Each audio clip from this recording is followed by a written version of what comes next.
Sir ఇప్పుడు కలుపుతున్నారు చెప్పకపోతే పాకిస్తాన్ మధ్యవర్తిత్వం ఫ్లాప్ అయింది. అందుట్లో ఇరాన్ కూడా అసలు పాకిస్తాన్కి అంత సీన్ లేదు, పాకిస్తాన్కు విశ్వసనీయత లేదు అని చాలా క్లియర్గా చెప్పారు. అలాంటప్పుడు ప్రపంచంలో కొన్ని దేశాలు భారత్ వైపు చూస్తున్నాయి. అంటే భారత్ ఇప్పుడు తీసుకునేటువంటి స్టెప్స్ కావచ్చు, ఆ స్ట్రాటజిక్ మూవ్స్ కావచ్చు, ఇవన్నీ చూసి భారత్ ఏమైనా మధ్యవర్తిత్వం చేసేటువంటి ఛాన్స్ ఉంటుందా, చేస్తే బాగుంటుంది కదా అనేటువంటి ఆలోచనలో కూడా కొన్ని దేశాలు ఉన్నాయి. కడుపు నచ్చుడే మనమే. ఎవరికి ఆకలికి అన్నము వేదనకి అవసరం ఉంటుంది.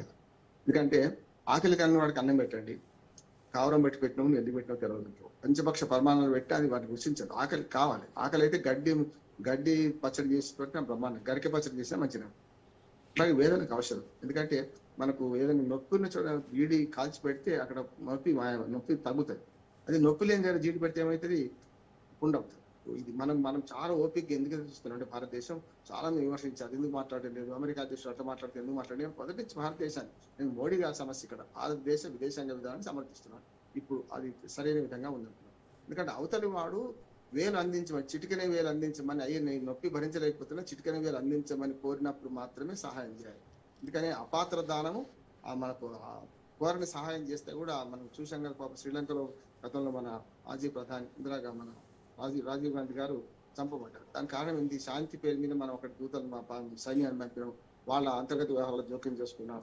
అందుకనే ఇప్పుడు మన భారత విదేశాంగ విధానం ముఖ్యంగా మోడీ మన దాకా రాని అని చూస్తున్నాం. మన దాకా వాళ్ళు అడిగేదాకా మనం మధ్యవర్తిత్వం అందుకనే పాకిస్తాన్ కాగానే మనం అందరం ఏమనుకున్నాం, ఒక బ్రోకర్ ఒక దళారిగా వస్తుందని ప్రధానమంత్రి మన రాజ్నాథ్ సింగే, రక్షణ శాఖ మంత్రి రాజ్నాథ్ సింగ్, అట్లాగే జయశంకర్ విదేశాంగ మంత్రి మన జయశంకర్ గారు ఇద్దరు కూడా అన్నారు కదా, దళాల దేశం అది, అటువంటి దేశంతో మనం పోల్చుకోవడానికి వీల్లేదు.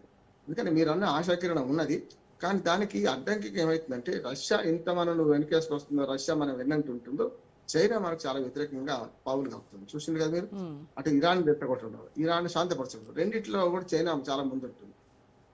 మనకు చైనా, ఇరాన్ కు రష్యా కూడా మిత్ర దేశం, కానీ రష్యా ఏమో విదేశాంగ సహాయం చేస్తున్నది, ఆయుధాల సహాయం చేస్తున్నది. అట్లాగే ఐక్యరాజ్య సమితిలో భద్రతా మండలిలో ఓటింగ్ లో మనకు అమెరికాకు వ్యతిరేకంగా ఓటేసింది, అంతవరకే. కానీ చైనా ప్రయోజనం వేరుగా ఉంది. మన భారతదేశం ఏమాత్రం ఎదగడం చైనాకి ఇష్టం లేదు. ఈ జియో పాలిటిక్స్ లో మనం ఒకే ప్రాంతంలో ఉంటున్న దేశాల కనుక రష్యాకు మన బిడద లేదు. మనం ఒకే ప్రాంతం కాదు, ఒక పక్కన లేవు. కానీ చైనాకి ఏంటంటే మన భారతదేశం ఈ మధ్యవర్తిత్వం చేస్తే సక్సెస్ అయితే కనుక ఎట్లా చేయకుండా ఉండాలి అనేది కూడా చైనా చేస్తున్నది. అది కూడా మనకు ఉదాహరణ అంటున్నాం. రష్యా ఒప్పుకున్నా చైనా ఒప్పుకోవడం లేదు మన మధ్యవర్తిత్వానికి అంటున్నారు. దాంతో ఏమైతే అమెరికా అధ్యక్షుడు చైనా అధ్యక్షుడు మాట్లాడుకుంటున్నారు. అంటే అవసరమైతే చైనా ఇక్కడ కూడా గోడ మీద పిల్లలాగా, అంటే మన వాళ్ళు పూర్తిగా సహాయం చేయరు, ఏ యుద్ధంలో పాల్గొనలేదు. చూడండి మీరు, చైనా ఇంతవరకు తన తైవాన్ స్వాధీనం చేసుకోవడం ఒకటి తప్ప ప్రపంచంలో ఏ యుద్ధంలో డైరెక్ట్ గా చైనా పాల్గొనట్లేదు. చైనా పాలసీ వేరు, మన భారత్ పాలసీ వేరు. మీరు అన్న మినుకుమండు ఆశ మాత్రం నాకు కూడా ఉన్నది. భారతదేశం కనుక కొంతవరకు ఏదైనా మధ్యవర్తిత్వం చేస్తే సక్సెస్ అయితే నాకు నమ్మకం. అటు ఇరాన్ కానీ ఇటు అమెరికా. రామ్మోహన్ గారు, ఇప్పుడు ఆయుధాల కొరత వల్ల అమెరికా తన వార్ టాక్టిక్స్ ఏమైనా మార్చుకోవాల్సి వస్తుందంటారా? ఎందుకంటే యుద్ధాన్ని ముగించడానికి ఇది కూడా ఒక తప్పనిసరి రీజన్ అవుతుందంటారా? మంచి ప్రశ్న. మన ఉద్దేశం రాజా గారు, ఆయుధాల కొరత రెండు రకాలుగా వచ్చింది. ఒకటేమో ఉక్రెయిన్ రష్యా యుద్ధంలో ఉక్రెయిన్ కు చాలా పెద్ద ఎత్తున ఆయుధాలు సప్లై చేసింది. అంటే ఒక రకంగా చెప్పాలంటే ఆయుధ పాఠవ పరీక్ష చేసింది. పాత ఆయుధాలను తుప్పు వదిలించుకున్నది.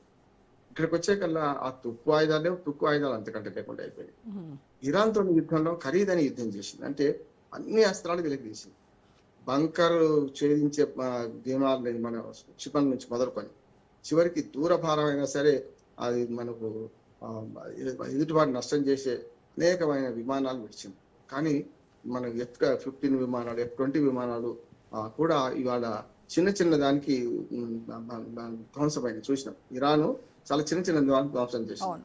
మనం మొదటి చెప్పుకున్నాం కదా, కుంజర యోధము దోమ కుత్తుకొచ్చి వచ్చిన అన్నట్టు ఏనుగులు లాంటి అమెరికా సైన్యము ఇవాళ హర్మోజ్ జలసంధి అనే దానిలో ఇరాన్ పన్నాగంలో చిక్కుకొని అక్కడ చిక్కిపోయింది అంటున్నాను.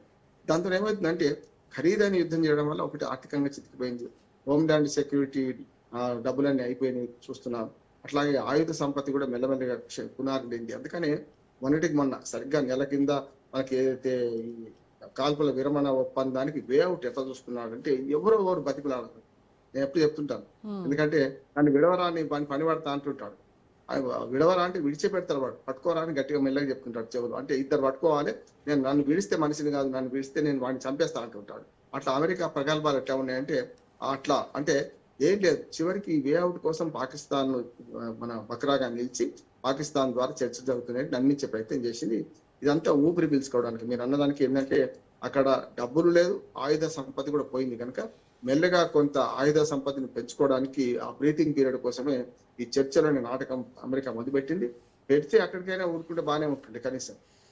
చర్చలు అంటుంది ఒకవైపు మీ భర్త మీ పని చేస్తా, మీరు ఇట్లా వినకపోతే బాగుండదు అని మిమ్మల్ని చంపేస్తా కొట్టేస్తా అని మాట్లాడుతున్నారు. అంటే మాటలు మీరుతున్నాయి. మొరిగే కుక్క కరవదు, ఖర్చు కుక్క మరగదు అన్నట్టు మరి మొరిగే కుక్కగా అమెరికా మిగిలిపోయింది అని అర్థం అవుతుంది. రెండోది ఇరాన్ మనకు క్షిపణి సామర్థ్యాన్ని కూడా సరిగ్గా అర్థం చేసుకోలేదు అమెరికా. మరి సిఏ ఏం చేస్తున్నది చూస్తున్నాం కదా, ఆయన సెక్యూరిటీకే భంగం అయింది కదా, చూసాం. అమెరికా అధ్యక్షుడి మీదే మన కాల్పు జరిగింది చూసాం హిల్టన్ హోటల్లో. అటువంటి అప్పుడు తనను తాను రక్షించుకోలేని దేశం ప్రపంచాన్ని రక్షిస్తుందా అనే మాట వచ్చింది. కానీ ఇప్పుడైతే ఏదైనా సరే మంచి దురదృష్టమే కావచ్చు, తప్పే కావచ్చు, గన్ కల్చర్ పెరగడము, దాంతో ప్రజల దగ్గర ఆయుధాలు పెరిగే క్రమంలో హింస పెరగడం, ఇవన్నీ చూస్తుంటే తనను తాను డిఫెండ్ చేసుకునే పరిస్థితులు అమెరికా అధ్యక్షుడు ఉన్నాడు ఇప్పుడు. అందుకనే ఇరాన్ క్షిపణి సామర్థ్యాన్ని సరిగ్గా అర్థం చేసుకోకపోవడం వల్లనే ఆ డిగో గార్సియా దీవి 4000 కిలోమీటర్ల మీద దూరంగా ఉన్న దాని మీద కూడా ఇరాన్ దాడి చేయగలిగింది. అంటే ఖచ్చితంగా సిఐఏ వైఫల్యం. అట్లాగే ఇజ్రాయెల్ కూడా ఓ వరకు ఇజ్రాయెల్కి ఏమైంది, ఈ యుద్ధం ముఖ్యం కాలే ఇప్పుడు, ఇరాన్ ను నాశనం చేయడానికి ధ్యేయం కావచ్చు, ఈ శాంతి చర్చలు దాన్ని చూసి రుచిస్తారు కనుక ఏం చేసింది, అటుపక్క లెబనాన్ మీద దాడి చేస్తూ మరో రకంగా అమెరికా మాట విననుంటుంది. అమెరికా మన యుద్ధ నీతి వేరు, రీతి వేరే ఉన్నది, ఇజ్రాయెల్ యుద్ధ నీతి రీతి వేరే ఉంది కనుక రెండు మిత్ర దేశాల మధ్య లక్ష్యాలు వేరుగా ఉన్నాయి. అందుకనే ఇవాళ యుద్ధం ఆగకపోవడానికి ఇజ్రాయెల్ కూడా కారణం అంటున్నారు. అమెరికా మాట చెప్తే వింటలేదు, అమెరికా చెప్పిన మాటను ఇజ్రాయెల్ వింటలేదు. అది కూడా మిత్రుడు శత్రువు అవుతారు కదా, తమ నిలవలు తప్పిన తమ మిత్రుడు శత్రువుల కూడా గదరాసం సుమతి శతకాలు చెప్పినట్టు ఇవాళ ఎవరి కోసం యుద్ధం చేస్తున్నదో అమెరికా ఆ ప్రయోజనం నెరవేరలేదు, ఆ వాళ్ళు వ్యతిరేకంగా ఉన్నారు. ఇజ్రాయెల్ స్పష్టంగా నెతన్యాహు కూడా అమెరికా మాట వినను అనే మాట వస్తుంది. అమెరికా ఒంటరిగా మిగిలిపోయే పరిస్థితుంది కనుక మీరు అన్న ఆయుధ సంపత్తి మెల్లమెల్లగా పోయింది, ఖరీదైన యుద్ధం చేశారు, ఇప్పుడు అనుభవిస్తున్నారు, తాము చేతులారా చేసుకుంది స్వయంకృత. సరే, ఫైనల్ గా ఇరాన్ ఏమో ఎకనామిక్ కొలాప్స్ అంచున ఉంది, ఇటు అమెరికా చూస్తేనేమో ఇంటర్నల్ కాన్ఫ్లిక్ట్స్ ఉన్నాయి, అట్ ద సేమ్ టైం ఆయుధాల కొరతతో సతమతం అవుతుంది. ఈ స్టేజ్లో ఈ యుద్ధం ఇప్పుడు ఎవరు గెలుపు కోసం అనేది కాకుండా ఎవరు ముందు ఎగ్జాస్ట్ అవుతారు అనే దానిపైనే ఆధారపడి ఉందేమో. అదే సమస్య. పట్టరాదు, పడితే విడవరాదు అన్నట్టు ఇప్పుడు యుద్ధాలు అదే జరుగుతుంది. ఎక్కడో పట్టు విడుపులు ఉండాలంట యుద్ధంలో. ఎక్కడైనా సరే మొత్తం అంతా ప్రపంచవ్యాప్తంగా అంటే గల్ఫ్ యుద్ధం 90s లో మొదలైంది, ఏమైంది, సంవత్సరం ముగిసింది కదా. ఇది కూడా ఎక్కడ దొరకాలి. దానికి ఒకటే, ఇప్పుడు వీళ్ళిద్దరి మధ్యన అంత పట్టు ఉన్నప్పుడు దాని మధ్యవర్తిగా చేసి సమర్థవంతంగా ఉన్నాడు కావాలి. అందుకని పాకిస్తాన్ పనికిరాదని మొదటి నుంచి మనం అనుకుంటున్నాం. అదే ఇవాళ భారత్ లాంటి దేశమే ఇద్దరిని అవసరమైతే ఒప్పించగలగాలి, ఇద్దరిని కూడా సంధానించగలగాలి, అవసరమైతే బెదిరించగలగాలి, అవసరమైతే కోప్పడగలగాలి, అవసరమైతే మెల్లగా మీకు ఈ లాభం జరుగుతుంది యుద్ధం లాగా దౌత్యం కూడా. అంటే రాజకీయ దౌత్యంతో పాటు నైపుణ్యమైన దౌత్యం చేయాల్సిన అవసరం ఉంది. రెండు ఉంటాయి. రాజకీయ దౌత్యం పైకి కనిపించేది, నైపుణ్య దౌత్యం అనేది ఏంటంటే ఎవరికి వాళ్ళకి. మన ఇద్దరు పిల్లలే మనం కొట్లాడుకొని వస్తే రెండు చాక్లెట్ ఇస్తాను ఊరుకోని అంటాం మనం కదా. అట్లా ఆ ఇద్దరి మధ్యన ఎవరినైనా ఒప్పించడానికి అవసరమైన భయం ఉండాలి, నయమును గాని భయమును గాని ఈ రెండిట్లలో చూపించగలగాలి, ఇప్పుడే సాధ్యమవుతుంది. సామధాన భేద దండోపాయాలు మన భారతదేశానికి ఒక పెద్ద వరం. ఈ నాలుగుట్లలో ఎట్లా ఉపయోగించాలని చేస్తే మాత్రం యుద్ధం ఆగే అవకాశం. మీరు అంటే భారతదేశం కనుక కొంచెం మధ్యవర్తిత్వం అంటే ఒత్తి పండు చేస్తే పక్వానికి రాదు, అది నిజంగా పక్వానికి వచ్చినప్పుడు పండు రాలుతుంది. అప్పటిదాకా మనం ఎదురు చూడాల్సిందే. తగుదనమ్మా అని మాత్రం మధ్యవర్తిత్వం పోవాల్సిన అవసరం లేదు. అవసరమైతే మధ్యవర్తిత్వం చేయాల్సిన అవసరం వస్తే తప్పనిసరి సమర్థవంతంగా మనమే చేయగలుగుతాం నమ్మకం నాకైతే. Thank you so much Rammohan Rao గారు. ఇది వాళ్ళ స్పెషల్ డిబేట్. Stay tuned.